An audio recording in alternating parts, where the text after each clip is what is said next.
이번 주간에 성경 읽기는 베드로서, 요한 1, 2, 3서, 유다서 이렇게 됩니다. 그래서 오늘은 특별히 이번 주간 읽을 성경 중에서 요한 1서 3장 13절부터 24절 말씀을 본문으로 삼아서 말씀을 준비를 했습니다.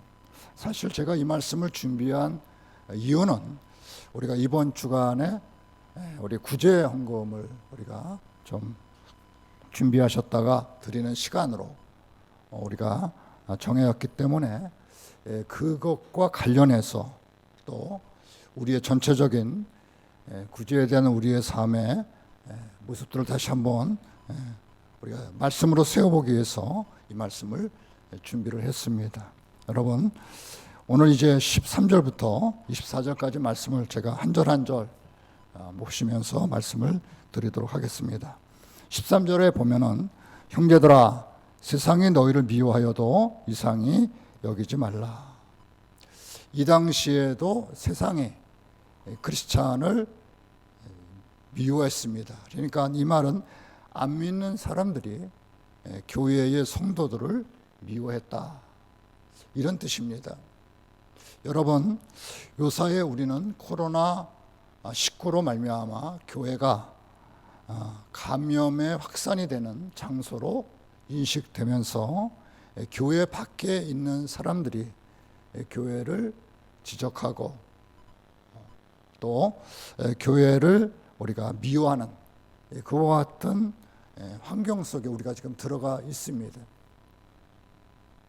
여러분, 근데 이걸 여러분들이 한번 생각해 보셔야 됩니다. 우리가 물론 감염병의 위험으로부터 우리 자신을 지키는 건 굉장히 중요한 문제인데 2000년 교회 역사 속에서 예배는 항상 모여서 함께, 그리고 모이기를 피하는 어떤 사람들의 습관과 같이 하지 말고 우리만의 독특한 예배의 형식이 아니라 성경이 제시하고 2000년 교회 역사 속에서 실천되어 온 예배 형식입니다. 물론 현대에 와서 문화가 달라지면서 비대면 온라인 이런 어떤 말들이 나오고 있지만 예배의 본질은 함께 모여서 같이 예배 드리는 것입니다.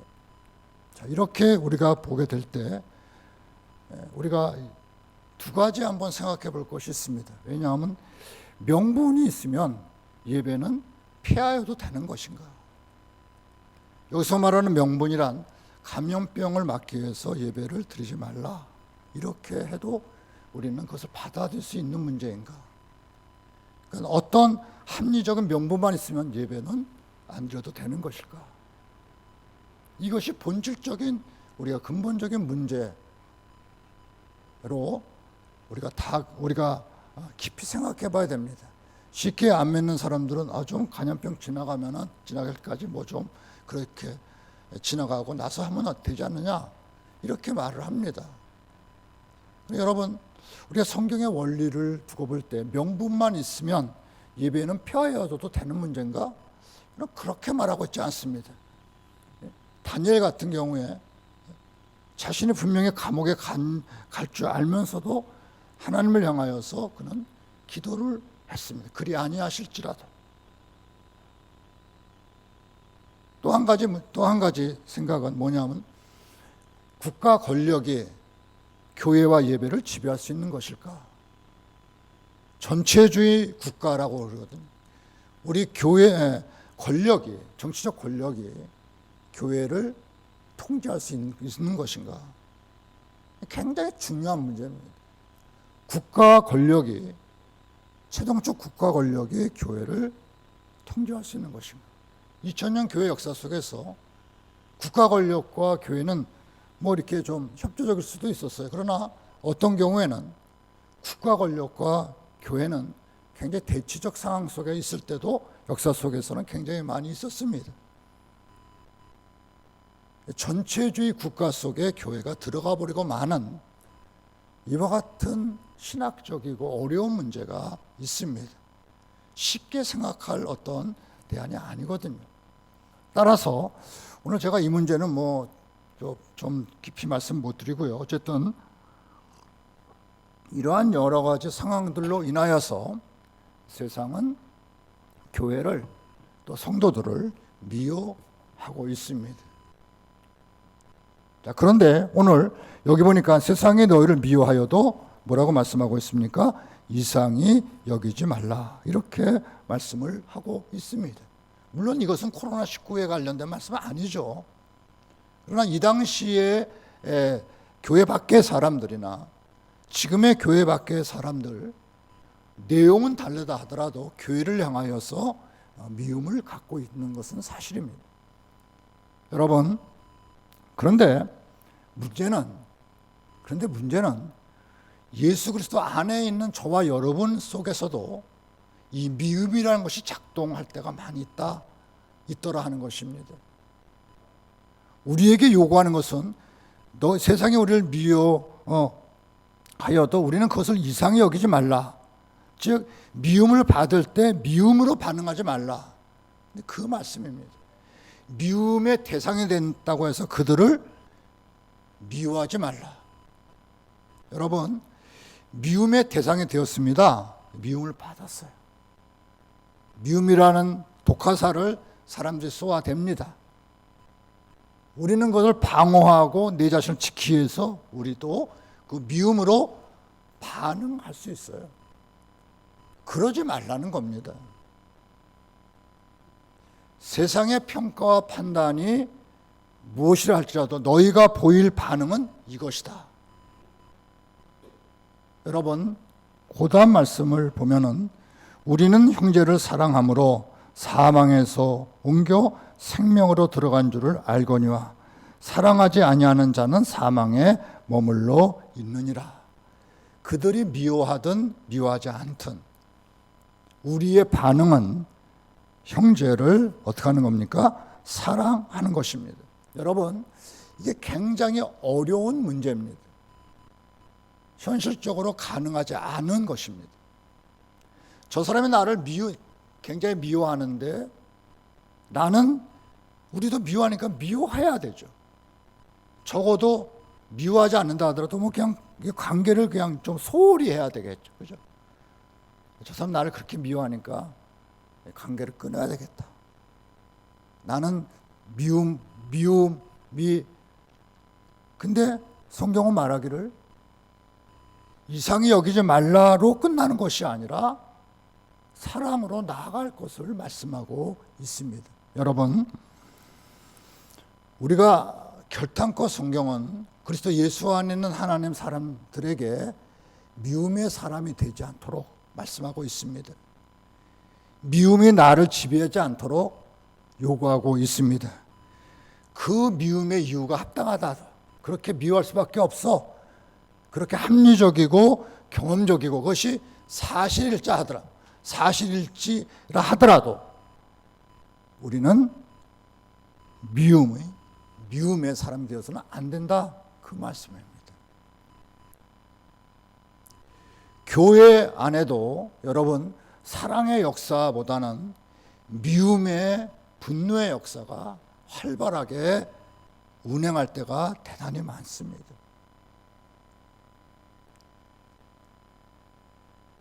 교회 안에도 이 미움이 우리 마음을 지배할 때가 대단히 큽니다. 저 사람이 나한테 저랬으니까 나도 그럴 수밖에 없어. 나의 선택은 이럴 수밖에 없어. 이렇게 우리가 대응하게 되죠. 나의 선택은 그 사람이 원인 제공 때문에 나는 이렇게 할 수밖에 없었다라고 우리가 말을 합니다. 성경은 거기에 동의하지 않습니다.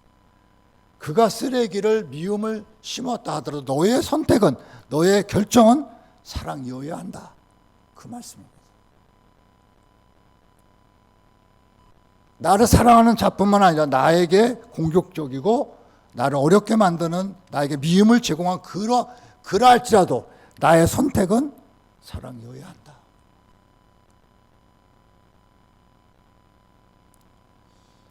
교회 안에서 어려움이 생길 때 우리는 미움은 재생산되고 사랑의 원리는 자취를 감추게 됩니다. 미움의 말들은 재확산되지만 사랑의 메시지들은 아무 힘을 발휘하지 못할 때가 많습니다. 사람과 사람 사이가 벌어질 때 미움의 말들은 대단히 크게 역사하지만 사랑의 명령은 아무 힘을 발휘하지 못할 때가 많습니다. 여러분들 사이에, 여러분들도 인간관계 속에서 서로 갈등과 어려움이 있을 때 바로 미움의 말들은 여러분들이 또렷이 기억하면서 잊고 있지 않지만 하나님께서 우리에게 주신 사랑의 마음들은 상실해버리게 때가 대단히 많습니다. 여러분, 부정할 수 있습니까? 부인할 수 있나요? 아니라고 말할 사람이 있나요? 여러분, 오늘 성경은 14절에 형제를 사랑함으로 사망에서 생명으로 들어간 줄 안다. 즉 사망에서 생명이라는 것이 뭡니까? 사망은 그리스도가 없는 것이 사망이고 생명은 그리스도가 있는 것이 생명입니다. 즉 그리스도의 사람, 내 속에 그리스도로 말미암아 생명이 있다면 그 생명은 어떤 것으로? 형제를 사랑하는 것으로 드러나야 된다, 그 뜻입니다. 우리는 합리적인 이유, 저 사람이 그렇기 때문에 하는 어떤 말들, 그런 걸 가지고 우리가 미워할 수밖에 없고 미움의 행동을 정당화시키면서 변명을 할 때가 많습니다. 근데 오늘 성경은 이렇게 말합니다. 우리는 형제를 사랑함으로 사망에서 옮겨 생명으로 들어간 줄을 알거니와 사랑하지 아니하는 자는 사망에 머물러 있느니라. 이렇게 선포합니다. 사랑하지 않는 그 자체는 결국 미움 속에 붙잡혀 있다는 사실은 내가 내 속에 그리스도의 생명이 없다는 것입니다. 여러분, 우리가 누군가를 향하여서, 여러분 그 누군가는 잘 생각해 보십시오. 지나가는 사람이 아닙니다. 나와 끊임없이 관계를 맺고 있는 사람들이 그 누군가입니다. 지나가는 게 뭐 1년에 한 번 만난 사람 미워할 필요 있나요? 없죠. 그죠? 근데 미움의 대상은 정말 자주 만나고 반복적으로 접촉하고 그리고 피할 수 없는 그런 사람들의 경우가 대부분입니다. 그렇지 않습니까? 근데 그 미움에 보십시오. 사망에 머물러 있느니라. 사랑하지 아니하는 자는 사망에 머물러 있다. 즉 여러분, 미움의 지배를 받게 될 때 우리 속에 그리스도의 생명은 없다는 것입니다. 그냥 아무 생각 없이 미워하고 아무 생각 없이 미움에 반응을 하고 미움의 목소리를 내고 미움의 표정을 짓고 이와 같은 어떤 삶, 그리스도인들은 보세요. 여기 보세요. 아느니라 너희가 아는 바라. 믿음의 지식을 통해서 이것을 내밀한 내 영혼의 상태를 살펴야 된다는 것입니다. 아, 내가 지금 미움의 지배를 받고 있구나. 내 속에 그리스도의 생명이 역사하지 않구나. 이거를 그냥 미움을 막 발산함으로 이 생각을 못하고 있는 것입니다. 여러분, 성경은 우리가 사랑해야 되는 이유, 근거는 하나님의 사람, 예수를 믿는 사람, 구원받은 사람, 하나님의 생명이 우리의 부음바 되었기 때문에 그와 같은 삶을 살아갈 것을 명령하고 있는 것입니다.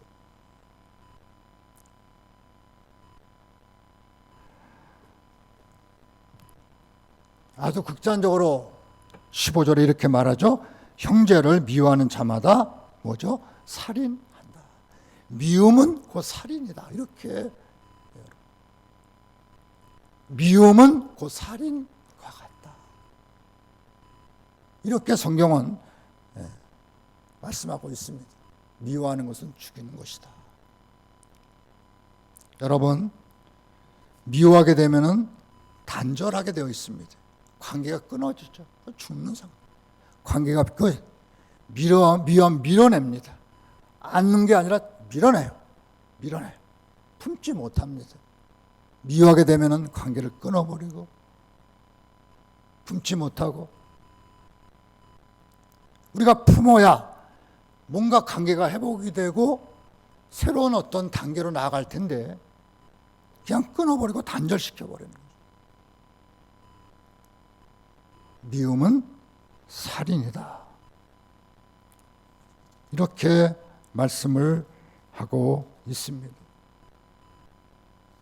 여러분, 미움은 그런 면에서의 파괴입니다. 내 자신도 미워하게 되면 내 자신을 파괴시키고 상대편도 미움을 하게 되면 그 상대도 파괴되어져 있습니다. 여러분들이 만약 자녀들을 미움으로 키우시오. 얘 태어날 아이가 아닌데 태어나가지고 나가 이 고생한다.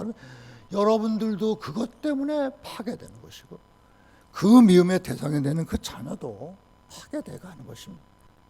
요사이 아이들 두 아이가 라면 끓이다가 이렇게 되는 그 나이를 보니까 20대 초반에 아기를 낳은 거예요. 그러니까 그 엄마에게 이 아이는 그냥 내 인생의 짐덩어리. 사랑은 좋은데 애는 싫은 거예요.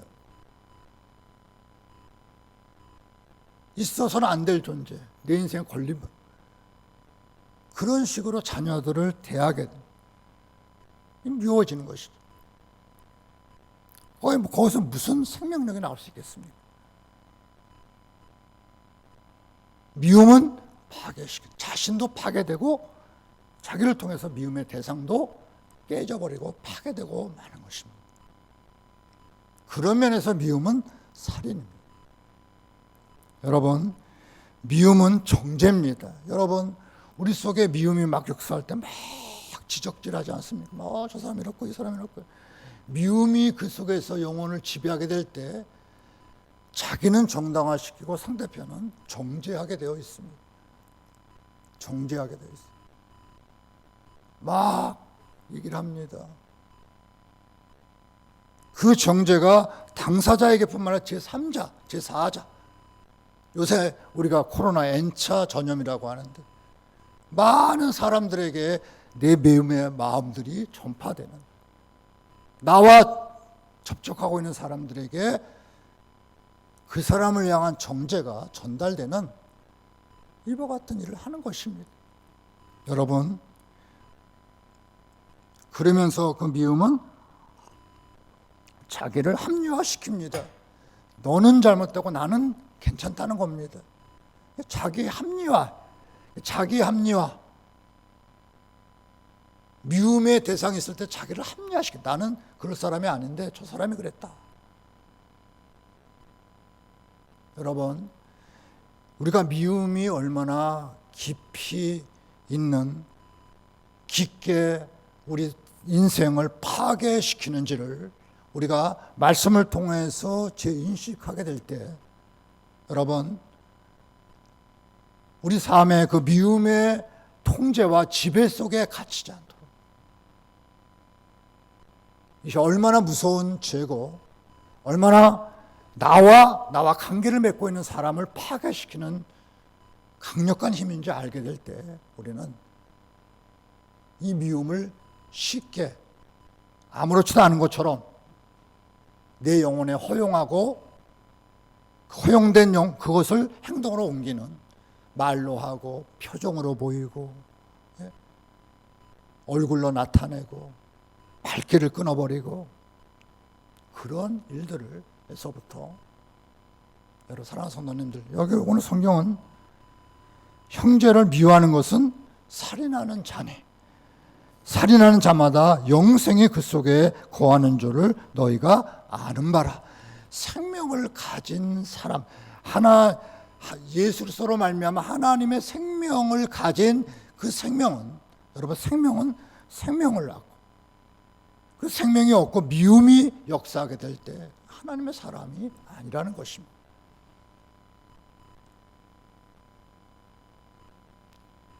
여러분, 우리가 쉽게 미움을 그냥 일상적인 것으로, 또 미움의 행위를 정당화시키면서 우리가 살아갈 때가 대단히 많습니다. 가족끼리도 그렇고 교회 안에서도 그렇고 또 우리가 직장 생활 속에서도 비슷한 형태의 모습들로 살아갈 때가 많습니다. 여러분, 오늘 이 말씀이 여러분 영혼 속에 묵직하게 다가왔으면 참 좋겠습니다. 만약에 우리가 지금 이 상황 속에서 어떤 미움의 종로로 타고 있다면 여러분, 하나님 앞에 이 문제를 깊이 있게 회개하고 내 영혼 속에 미움이 빠져나가고 하나님의 은혜와 사랑이 나의 영혼 속에 내 영혼을 지배할 수 있는 이런 은혜가 저와 여러분에게 있어야 될 줄로 믿습니다. 여러분, 우리 한국, 우리 사회는 나와 같은 사람은 무조건 지원하고 나와 좀 다른 사람 무조건 공격하는 이와 같은 삶의 형태가 정치적으로부터 우리 사회에 일반적으로 보편적으로 퍼져 있습니다. 나 비슷한 사람 무조건 뭐 그냥 잘해도 무조건 동의하고 나와 다른 사람 무조건 비판하는, 이걸 가리켜서 정치에서는 진영 논리라고 이렇게 얘기합니다. 같은 진영은 무조건 좋아하고 다른 진영 무조건 싫어하고, 통합은 무너지고 진영 논리가 지배를 하는 우리 사회가 돼버리고 말았습니다. 진영과 진영 사이에 뭐가 있습니까? 미움이 극한적으로 작동하고 있습니다. 그냥 미워하는 거예요. 무조건 싫다는 겁니다. 저 사람도 무조건 싫어. 이것이 우리 삶에, 나도 모르는 사이에 그 삶의 영향력 하에 우리가 놓여 있게 되는 것입니다. 여러분들도 어떤 정치적인 어떤 입장에 설 때가 있어요. 그러면 상대편은 무조건 싫은 겁니다. 여러분, 미움이 그 삶을 지배하고 있는 사회. 그 영향력이 교회 안에도, 우리 가족 안에도, 개인의 삶 속에도 깊이 찾아온 사회. 오늘 우리가 사는 삶을 우리가 진단해 보면서 우리도 그 영향력 하에 있다는 사실을 인정하면서 이 말씀을 우리가 다시 한번 바라보셔야 될 줄로 믿습니다. 보십시오. 자, 16절 우리 한번 다 같이 한번 읽어보겠습니다. 그가 우리를 위하여 목숨을 버리셨으니 우리가 이로써 사랑을 알고 우리도 형제들을 위하여 목숨을 버리는 것이 마땅하다. 아멘. 그가 누구죠? 예수 그리스도께서 우리를 위하여 뭐죠? 여러분 믿습니까? 우리의 신앙은 예수의 신앙 아닙니까? 예수가 나를 위해서 목숨을 버리신 줄 우리는 믿습니다. 아멘. 그 우리 신앙의 내용이에요. 그렇다면 우리가 이로써 사랑을, 그러니까 우리가 사랑이란 뭐냐? 예수의 죽음을 통해서 우리는 사랑을 아는 사람이라는 거예요. 우리가 죄인이었을 때 나를 위하여 죽으신, 아들을 보내신, 바로 그걸 통해서 사랑이란 이런 것이구나. 우리는 하나님과 그 아이들 예수 그리스도의 죽으심의 피와 그 역사를 통해서 우리는 하나님의 사랑을 이제 아는 사람, 배운 사람. 우리 속에 무엇입니까? 우리가 이로써 하나님 사랑을 알고 우리가 그걸 통해서 사랑을, 우리 속에 역사하는 것은 미움이 아니라 뭐 해야 됩니까? 그리스도의 사랑이어야 된다는 것입니다. 여러분 속에 역사하는 것은 사망과 같은 미움이 아니라 하나님께서 그리스도를 통해서 우리에게 보여준 하나님의 사랑이 우리 속에서 역사해야 된다. 그 말씀입니다. 여러분 또 보실까요? 16절 또 보시면, 따라서 그 사랑이 우리 가운데 역사하게 될 때 형제들을 위하여 목숨을 버리는 것이 마땅하다. 우리가 경험한 그 사랑은 우리를 헌신적이고 희생적인 사람으로 살아가게 하는 근거가 됩니다. 다 자기 이익을 찾고 자기 입속을 찾는 이 세상 속에서 하나님의 사랑을 경험한 그 사람은 그 하나님의 사랑 때문에 형제를 위해서 헌신하고 희생할 줄 아는 사람으로 변화되고 살아갈 수 있는 근거를 갖게 됩니다. 그 말씀입니다. 여러분, 우리가 사는 이 세상에 다 자기 이익을 위해서 살아가지 않습니까? 우리도 예외는 아니고요. 내게 이익이 되는 일들, 내게 이익을 주는 사람들, 그런 사람들을 좋아하고 친하고 거기에 우리는 반응하고. 근데 성경은 우리의 실존, 우리의 모습을 너희가 하나님의 사랑이 너희가 이제는 그 영혼 속에 경험하지 않아요. 이제 너희는 형제를 위하여 헌신하고 살아가는 것이 너희의 삶의 모습임을 말씀하고 있는 것입니다. 여러분, 자, 형제를 위하여 목숨을 버는 것이 마땅하다. 목숨 얘기가 나오면서 그 다음 17절에 보니까 누가 이 세상의 재물을 가지고 형제 목숨도 내놓는데 재물을 가지고 형제 굽힘을 보고도 도와줄 마음이 닫으면 하나님의 사랑이 어찌 그 속에 거하겠느냐. 하나님의 사랑은 우리에게 강력하게 역사할 때 우리의 삶을 열게 합니다. 이기심은 우리를 닫게 합니다. 이기심 우리를 자꾸 나를 보호하려고 해요. 이것도 내 돈, 내 실력, 내 거. 나만을 위해서 이기심은 살아가려고 합니다. 근데 하나님의 사랑이 우리 속에 역사하게 될 때 이기심을 깨트리고 우리가 내려놓는 것입니다.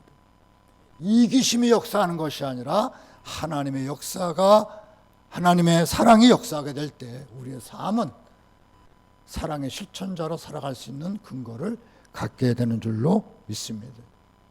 사랑하는 성도님들, 우리가 여러분들이 아멘 하셔야 돼요. 한번 따라 해보실까요? 아멘. 여러분, 우리에게 별로 게 없는 것 같아요. 그러니까 아멘이라는 것은 사모하는 겁니다. 하나님, 저에게 주시옵소서. 저에게 역사하여 주시옵소서.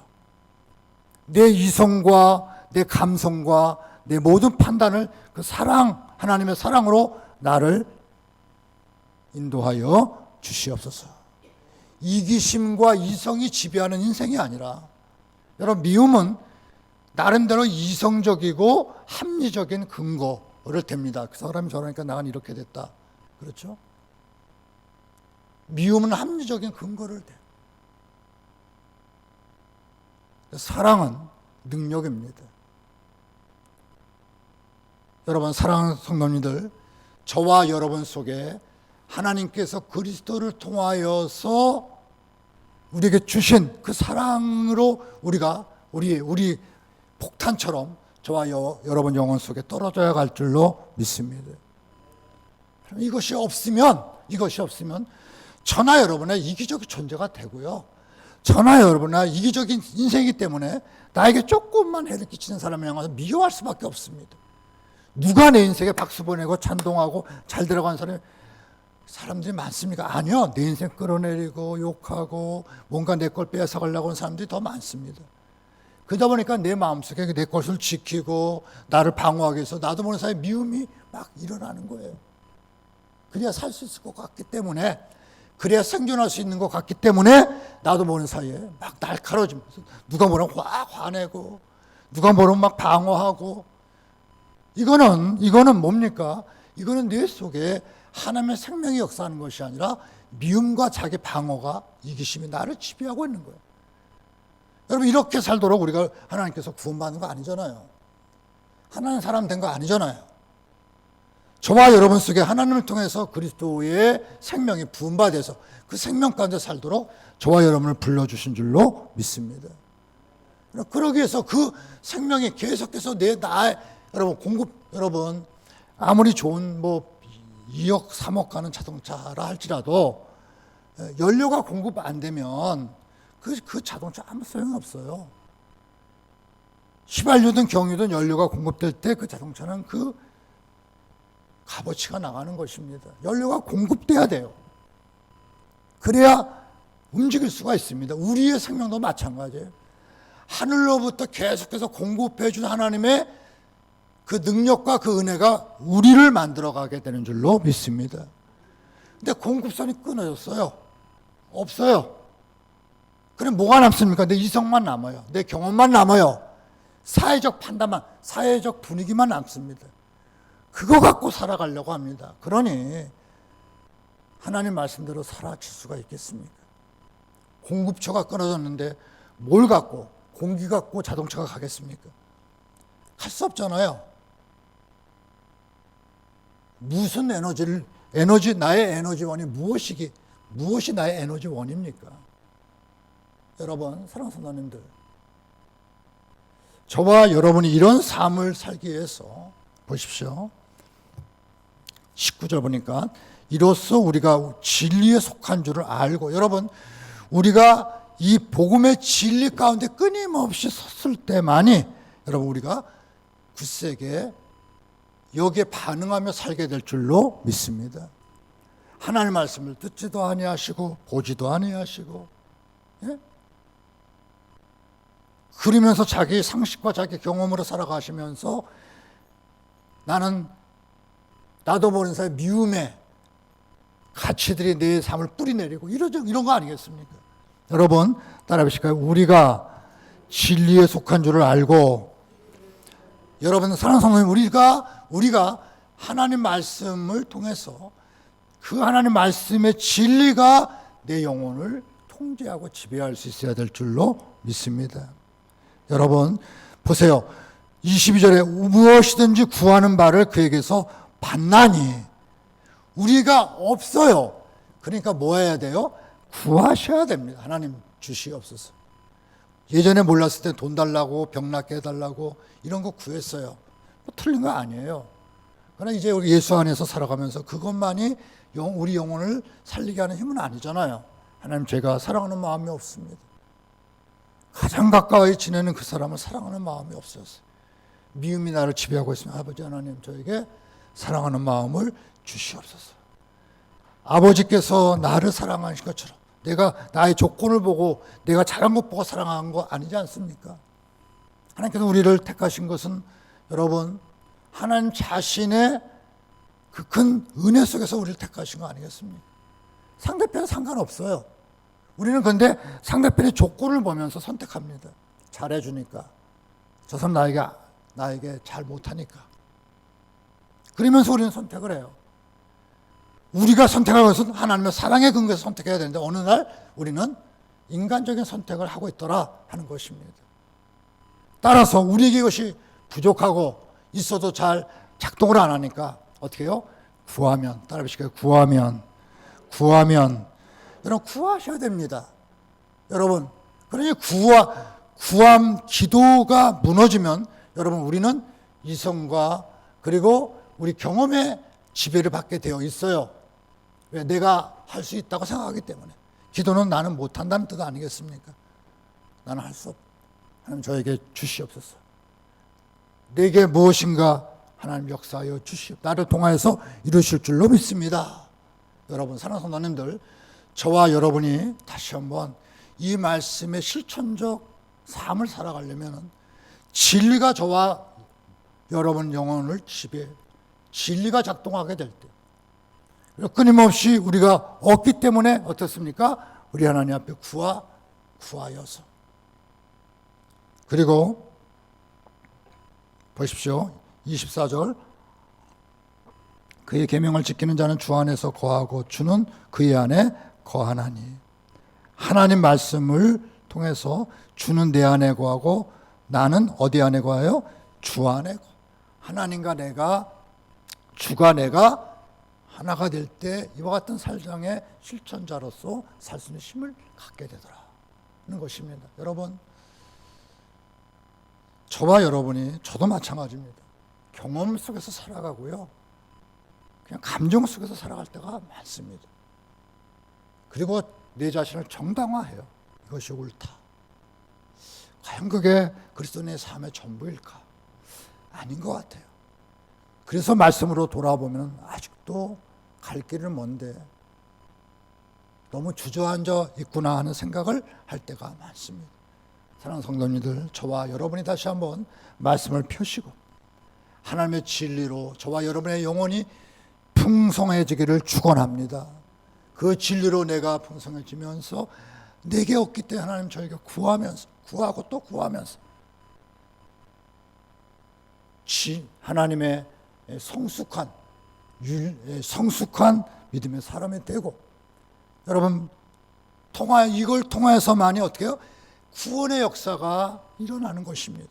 전도, 여러분 이런 사랑의 실천을 통해서 새로운 생명의 역사가, 여러분 태어나고 거기서 새로운 생명이 일어나게 되는 줄로 믿습니다. 사랑하는 갈보리교회 성도님들, 오늘 이 말씀을 저와 여러분이나 깊이 묵상해 보시면서 과연 나는 어느 존재인가? 나는 무엇을 추구하고 있는가? 이것이 나의 인생의 전부인가? 여러 가지 한번 생각해 보시면서 이 말씀 속에서 다시 한번 진리를 사모하고, 우리가 하나님께 구하시고 그 은혜를 덧입고 그리스도가 내 안에, 내가 그리스도 안에 거하시면서 미움의 통제와 지배를 받는 사람이 아니라 하나님의 사랑과 그 은혜 속에서 오늘을 살아가고 내일을 우리가 살아내는 이와 같은 믿음의 사람들 되시기를 주님의 이름으로 간절히 축원합니다. 아멘.